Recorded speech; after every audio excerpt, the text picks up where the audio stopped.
بعض مواقع پر خاموشی یہ نجات کا سبب بنتا ہے، یعنی منہ بند رکھنا حکمت ہے۔ ایک بادشاہ تھا، تو بادشاہ نے 3 بے گناہ افراد کو سزائے موت دی۔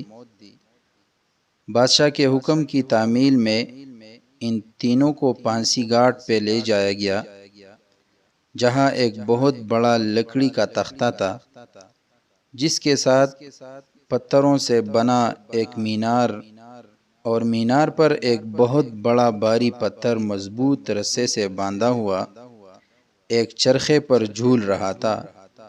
رسے کو ایک طرف سے کھینچ کر جب چھوڑا جاتا تھا تو دوسری طرف بندھا ہوا پتھر زور سے نیچے گرتا اور نیچے آنے والی کسی بھی چیز کو کچل کر رکھ دیتا۔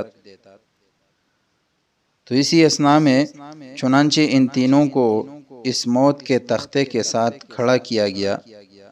پہلے شخص کو اس تختہ پر عین پتھر گرنے کے مقام پر لٹایا گیا اور اس کی آخری خواہش پوچھی گئی، تو وہ کہنے لگا، میرا اللہ تعالیٰ پر پختہ یقین ہے، وہی موت دے گا اور زندگی بخشے گا، بس اس کے سوا کچھ نہیں کہنا۔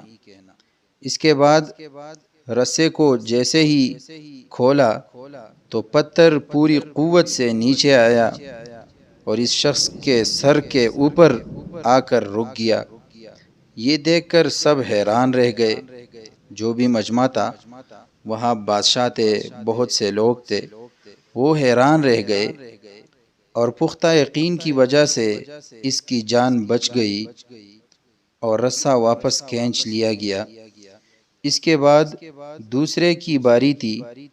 اس کو بھی تختہ دار پر لٹا کر جب آخری خواہش پوچھی گئی تو وہ کہنے لگا، میں حق اور سچ کا نمائندہ ہوں اور جیت ہمیشہ انصاف کی ہوتی ہے، یہاں بھی انصاف ہوگا۔ اس کے بعد رسے کو دوبارہ کھولا اور پھر پتھر پوری قوت سے نیچے آیا اور اس بار بھی اس دوسرے شخص کے سر پر پہنچ کر رک گیا۔ پھانسی دینے والے اس انصاف سے حیران رہ گئے اور دوسرے کی جان بھی بچ گئی۔ یہ دونوں تو بچ گئے پھانسی سے۔ اس کے بعد تیسرے کی باری تھی۔ اسے جب تختے پر لٹا کر آخری خواہش کا پوچھا گیا تو وہ کہنے لگا، پہلے کو نہ ہی اللہ پر یقین نے بچایا اور نہ ہی دوسرے کو اس کے حق و انصاف کے نمائندہ ہونے پر اس نے بچایا۔ دراصل میں نے غور سے دیکھا ہے کہ رسے پر ایک جگہ گانٹھ ہے جو چرخی کے اوپر گھومنے میں رکاوٹ کی وجہ سے بنتی ہے، جس سے رسہ پورا کھلتا نہیں اور پتھر پورا نیچے نہیں گرتا۔ تیسرے کی بات سن کر سب نے رسے کو بغور دیکھا تو وہاں واقعی گانٹھ تھی۔ انہوں نے جب وہ گانٹھ کھول کر رسہ آزاد کیا تو پتھر پوری قوت سے نیچے گرا اور اس تیسرے کا سر کچل کر رکھ دیا۔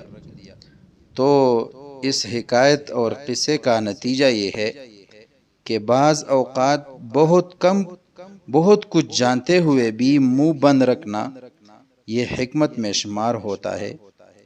اور حدیث مبارک میں بھی ہے کہ من سکت نجا، جس نے بھی وہ خاموشی اختیار کی اس نے نجات پائی۔ تو اس لیے ہر موقع کا خیال رکھنا چاہیے اور زیادہ بولنے سے پرہیز کرنا چاہیے۔ منہ بند رکھنا یہ حکمت ہے۔